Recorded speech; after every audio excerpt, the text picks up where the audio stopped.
Race number 5 at Ascot on Wednesday will jump at 4:05. It's the DeSonia Handicap over 1,400 metres and in replay. Let's have a look at the first up win of Hail de Hinchy. Up on the inside about 4 or 5 from the leader, and then came Praying with God, and further back on the outside battling on Brighton Rock. It's coming down the centre of the track, and then Vital Cool racing inside the 250, and McNaught has sent Hail de Hinchy through on the inside of Shadow Shifter, who is fighting hard. Then came Praying with God, and More Fizz coming through as well. On the inside, Hail de Hinchy just in front of Shadow Shifter. More Fizz, Hail de Hinchy, Shadow Shifter. Hail de Hinchy's won it.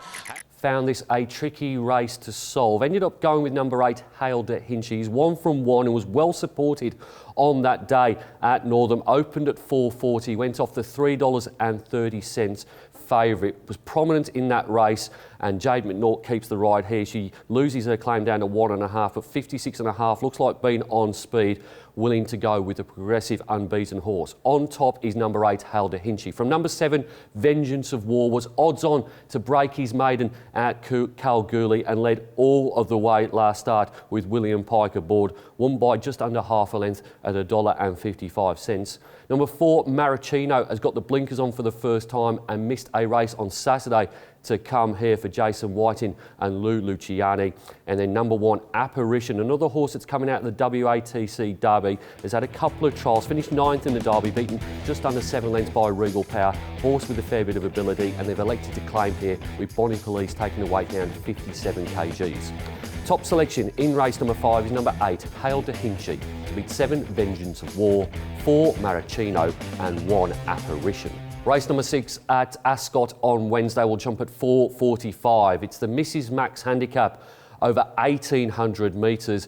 In replay, we're going down the highway to Bunbury and the emphatic win of Sentimental Gift. Terms with it. Under the arches, a length and a half away. Brushed momentarily with Sentimental Gift, starting to wind up as well, and it got them quite comfortably. At the 200 now, and Pike releases the brake on Sentimental Gift, who sprints up, goes straight past Queen Carnilla. Under the arches, further back, Impassable and Kabbalah. But this is going to be an absolute walk in the park for Sentimental Gift, who won in second gear. Sentimental Gift is 1 first, 1 second and 1 third from her 3 runs, expecting to improve to 2 wins on Wednesday. She was $1.50 to win the replay race at Bunbury, and she won by over 4 lengths from Under the Arches. It was a big step up in trip from the 1,400 to the 2,000. Steps back to 1,800 on Wednesday. Will clearly get the trip and goes on top here, one of the better bets on the card. From number 7, Winifred's the only maiden in the field. In fact, hasn't placed in any of her 6 starts, but she did contest the WA Oaks last season, so clearly the stable has something of an opinion of her, and she's been running on quite well over 1,300 and 1,600. Don't think she can beat the favourite, but could certainly run into the minors here. Number 2, Magic Will Rain, loses William Pike from winning at Kalgoorlie on debut. Beat Annihilator by just over a length at $3.80. Jade McNaught takes over. She claims the 1.5. And then number 1, Highest Regard. Mitchell Pateman and Darren McAuliffe combine here. Maps is getting to the front pretty easily from gate number 7. Doesn't appear to be a great deal of speed. Might be in it for quite a long way.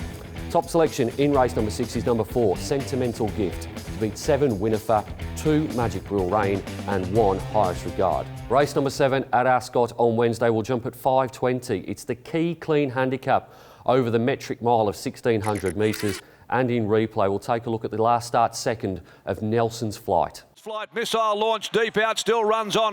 Bow Count calling it a day. Jetaffair got to run closer towards the inside. Then Dark Musket at the 200 though. Missile launch, Nelson's Flight. Jetaffair hard up against the rail. Jetaffair, Nelson's Flight. Missile launch keeps coming. Missile launch, Nelson's Flight. Jetaffair and Dark Musket. Jetaffair, Nelson's Flight coming again. Split it. Nelson's Flight is racing really well without a great deal of luck. Only just got touched off by Jetaffair in the replay race. Prior to that was beaten less than a length and a half by Cup Night. He's a massive class dropper here. Goes from a 66 plus down to a special conditions race for no Metro wins in the last year. And the last time he raced in an event of this calibre was back in February 2018 when he ran into Prime Tom, who was much better than that grade. Goes on top. From number 4, Express Flirt gets on really, really well with William Pike. He's another class dropper as well out of graduation grade. Eye-catching booking down the bottom is number 16, Summit Trail for Jade McNaught and Merrill Haley. Takes over from Troy Turner, finished 3rd at Northern last start. 3rd up should be ready to go, and the booking is an eye-catching one. And then number 6, Next Stop the Moon, He may well have had enough this preparation, very deep into his campaign, but he's certainly got the form to win this if he bounces back to his best. Top selection in race number 7 is number 1, Nelson's Flight, to beat 4 Express Flirt, 16 Summit Trail and 6 Next Stop the Moon. It's now time to nominate my best bets on the Ascot card. Quite keen on Sentimental Gift and Nelson's Flight in the last 2 races, but going in race number 3 with number 2, Baron Bostock, I think he'll be the right price. And then in race number 4, number 11, Tuscan Queen, to state her claim for the fillies and the guineas and perhaps even the Kingston Town Classic later in the spring. It's easy to stay up to date with everything that's happening at Perth Racing. You can log onto our website or follow us on one of our social media channels. Until next time, bye for now.